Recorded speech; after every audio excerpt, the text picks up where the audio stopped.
Hey everybody, my name is Mild. I'm going to be doing an updated Happy's any percent guide. There's recently been some pretty game-breaking glitches that were found. The runs changed up quite a lot in the last couple of days. Um, so I just want to go through. I'm gonna use my PB as a reference. I'm just gonna go through the video and explain things as it goes. Um, One of the first things though to get you started in any percent, we do have a load remover for this game. So if you open up Live Split, you open up Live Split. I have a blank whatever default layout here. Um, so you want to go. You're gonna want to go into your split, your edit splits, and then find the game. Let's see, happy. Yeah, happy's. Make sure you pick farm. If you pick barn, it won't show up. But yeah. Then it'll be right here. I already have it activated because I've already been using it. But you would this right here wouldn't say, it would say activate. You just click there, um, and that's essentially it. I mean, name this whatever. I have one split. It's just named end because it's a 2 minute run. I mean, you literally just kind of go to the end. So yeah, you do that, and then you can edit your layout however you want to. And since there's a load remover, you want to put a second timer so that you can have one of them when you go into your layout settings. You can have one of them set to game time and one of them set to real time. So that way it will show one timer will keep going throughout the entire run, and the other timer will stop whenever you get to an actual load, and it stops. It doesn't split, but it stops the timer. Um, so yeah, that's live split. And then you want to go. The game has something that some kind of fake loads in it, and we use a DLL to remove those because it fucks with the live split, fucks with the like the load remover. So you want to go. We have it posted in our Discord in IHS.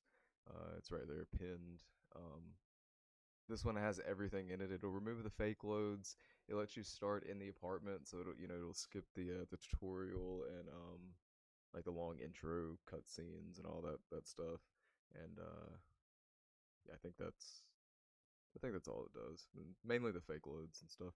Um, so yeah, you wanna download this file, the assembly c#.dll, and you're gonna go to wherever you have Happy's installed, downloaded, whatever. I have it in Steam, so you go to its location, and then you find the managed folder, and you just want to take this file that this DLL that you downloaded from our server and replace the one that's in the Happy's folder, and that's all you have to do with that.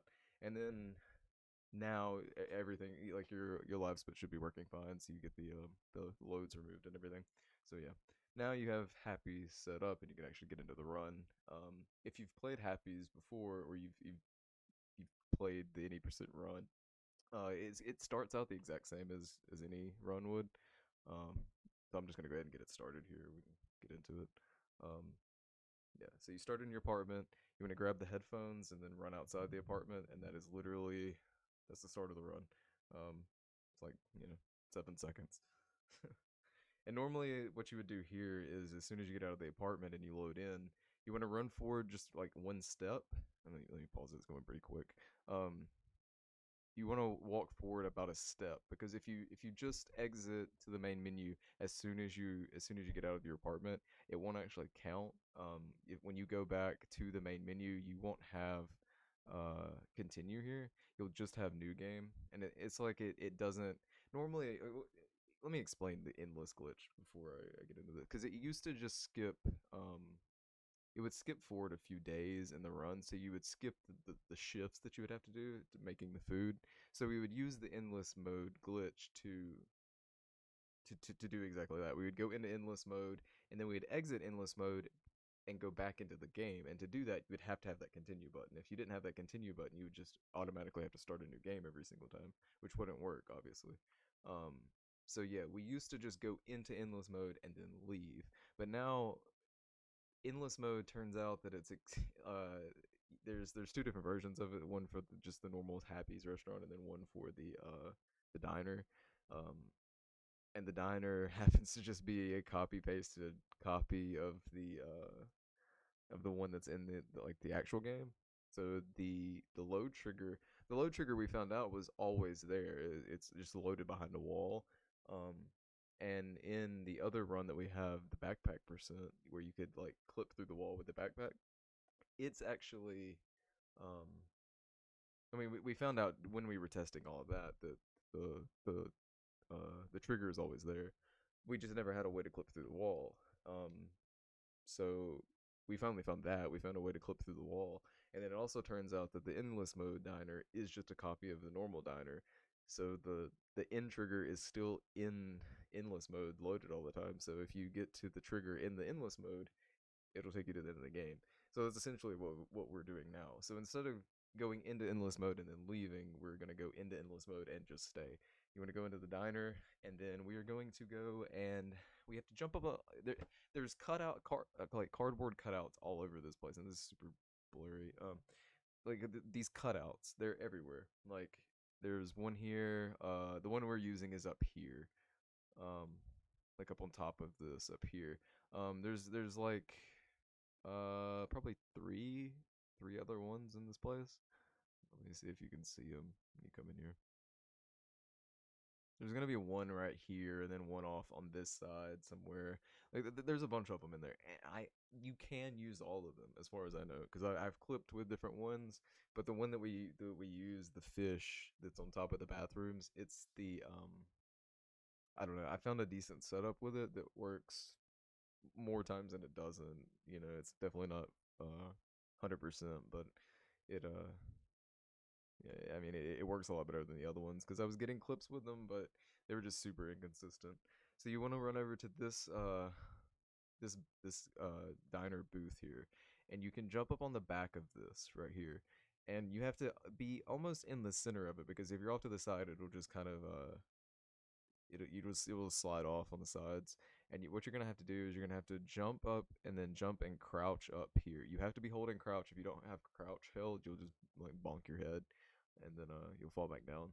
And you want to grab that plate and then come to the back of this because the cutout can be pushed if it's on its if it's facing upwards like this. It can be pushed pretty easily on the ground. It can still be pushed if it's facing down, but it's just you only have a very like certain part that you can actually push it, and it's just a lot harder to maneuver around. So yeah, you can push it from other sides here too, but it's just way quicker if you just go to the back there and you can push it straight off. And the best thing that you can do is if you fall over the side with it instead of falling into the booth. I didn't do that here. You know, it's whatever, it's a few seconds, but you can get a better push on it while it's actually falling, and you can get it a lot further than it just landing on the ground here.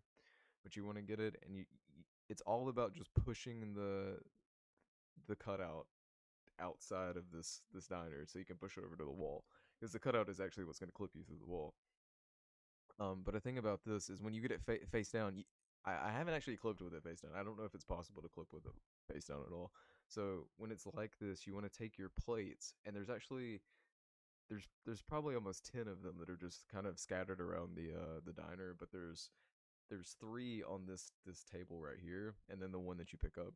Four. You shouldn't need more than four. If you do, it's you can always run back in here and get more. But I always pick up these three, and then the one that's on top of the bathrooms just to have them in case I do need them. Because you can do it without needing them at all, but it's just the chances of that are pretty rare. Um, but yeah, you want to throw a plate at the end of that, like at the very end of the cutout. And if you do it right, you'll see it moved it a little bit. Something about the floor in the diner makes it kind of like stick to it sometimes. But if you hit the end of it, like hit it right, almost right on the tip of this, when the plate breaks, it'll flip it back over, like it'll throw it over. And you wanna have it you can either push it through like I did it here, or another way that you can push it through is you have it on the ground face up, and you crouch down at the end of it, and you can wedge it through the door. It almost kind of glitches through the door a little bit, but it'll push it through. Um, that's how I was doing it, but sometimes you can have it standing up, and you can get an easy push through. You really have to feel it out. It's a lot of feeling it out and getting used to just pushing the prop around and everything. Another thing with the plates break, and they'll make it flip over, but you can also push it with the plates. Um, and the faster the plates are going, or the pieces of the plates are going, the better it pushes it. So you want to like sprint and jump and throw them and everything to get more speed on them if you're trying to push it like that. But yeah, once you get it out, I actually got super lucky here pushing it over. I got it to land face down like that. That's the perfect position because you want its head facing the road here. Um, it's just the easiest way I found to get it to actually let you clip through the wall. So you want to push it straight up to this wall that's next to the phone booth over here, and you want to have it kind of angled, like up at this wall, like angled up like that. Because if it's angled the other way, once you jump on it, if it's like angled down towards the wall, it'll when you jump on it and crouch, try to get through the wall, it'll just kick it away from it, which is what happens a lot of the time. You jump on it, and even if you place a plate like I did here, that's another thing that I've been trying is just either breaking a plate on top of it or just putting a plate down to try to keep it in place a little bit more because it likes to just be kicked from the wall instead of actually letting you through it. So so yeah, you want to have it facing its head facing the road, face up with it angled upwards. Then you're just gonna jump on top of it and crouch a couple times, and it should kick you, like put you through the wall. And you can see here this like black zone that you're walking into. The trigger's like right at the front of this, so you just want to walk straight into that, and it's right behind the phone booth. Um, it just kind of moves forward whenever you get to that section of the game to progress, but it's always loaded there. And then the end of the game is just like normal. A lot of waiting here. I think the end here is like about a minute total of just kind of waiting. You're gonna hop through here, do some crouch hops to try to get to this door the fastest. And this door is kind of magical because we've had it sometimes like there it's like a 1 in a million chance that this door whenever it pops the first time like gets bent. It just when it does that, it just won't have collision for whatever reason, and it saves like 30 seconds or more, I think. But yeah, we haven't been able to replicate it. It's only been done once in a run, and nobody knows, nobody understands. I think we even asked the devs about it. They don't really have any insight. Like it's just a mystery. It's something about it. Like it just won't have collision. Um, and if that could be figured out, obviously that would be a major time save. You know. Um, but yeah, it's just something about the way it bends. I guess I'm not sure. But yeah, that's the run. I mean, that's it. The time ends whenever you get to this black screen right before the end cutscene. Um, so yeah, that's pretty much it. Let me go back through and make sure that there's nothing else to really touch on. The main thing is just figuring out, like, you really have to feel it out. I can sit here and talk about how the cutout moves and everything all day long, but you really have to feel it out for yourself. Um, once you get it outside, getting it outside is much easier to move it around because you can either throw the plates at it or you can just kind of just kick it off. Like you saw me kind of like flip it around whenever I was running into it at the start there when I got it outside. Um, but yeah, there's another thing that is potentially will save time, but it's way more inconsistent than just throwing it on the ground and getting it through this door. Is when you first go to it, if you don't knock it off, if you go up and you get on this side of it and throw, the only way I've managed to do it is throwing plates at it, and it just, I have to wiggle it around a bunch. But if you get it next to this wall and throw plates at it and push it, you can push it through this wall, which makes it land outside immediately. Like you don't have to fuck around with it in here and get it through the door and everything. So if that could be made consistent, it would probably save a bit of time. But but yeah, you can clip it through this wall. I've tried with this one; it just kind of gets stuck. It doesn't actually go through. But this wall, it just pops straight through and gets on the ground. And then all you have to do is just run outside and then push it straight over there, right? But yeah, I haven't managed to make it consistent yet. So that's something else if somebody wants to play around with that. But that's pretty much the end of it. I don't think there's anything else to go over.